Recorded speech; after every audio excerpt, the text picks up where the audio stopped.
What if it's not our differences that make leadership challenging, but it's actually our biases? Which means this, it's our judgments about people who are different that cause the friction, not the actual difference in and of itself, right?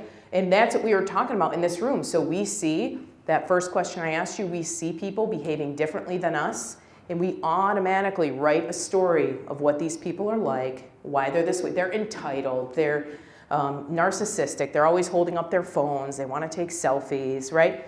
Do you know when the VHS camera came out, Gen Xers did the same exact thing? It's just a different mode of the same developmental process. We're all going to be okay.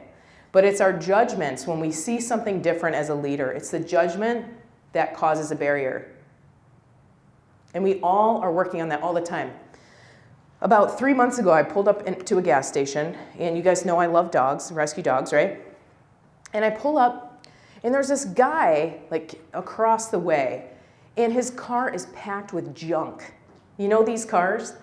And he gets out, and he's filthy. His hands are filthy, his hair is dirty, and I had an instant judgment. I was like, how did this homeless guy get a car? And I said that out loud. This is the safety tree, right? Is that what we're calling it? Okay. Too late. Okay. And I'm like, ugh, geez. And I had this knee jerk, like, ew, you're different, you're dirty, ugh. Then, all of a sudden, we hear this little girl yell, my puppy, my puppy, my puppy. And of course, I go into full rescue mode, and I look over.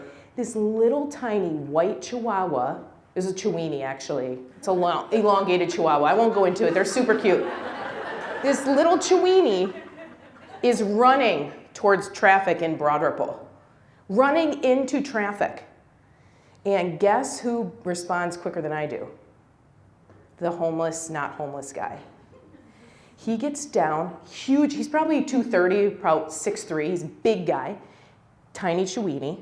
He runs over and he's trying to stop the Chiweenie from running in the street, and I come over too, and we basically we get the dog, we coax the dog away from oncoming traffic. And then I was actually on the ground, trying to get the dog close because he looked huge, and I was like, I need to be a Chiweenie too, I'm gonna get really small. It works if you have a small dog. And then I laid on the ground for a minute, and I was like, I am a beep. And I got up and I looked at this guy, and I'm like, this guy just dropped everything to save this little puppy right next to me. And I shook his filthy, dirty hand, and I was like, that is my punishment because I'm a germaphobe. Okay, I did my duty. No, but I had this moment of I still have this in me. I still do this. And this is somebody who wholeheartedly dropped everything, had the same motivation that I did. And we all have those awakening moments. I still have them too. So as we talk about this, it's really let me confess first that I still have this issue.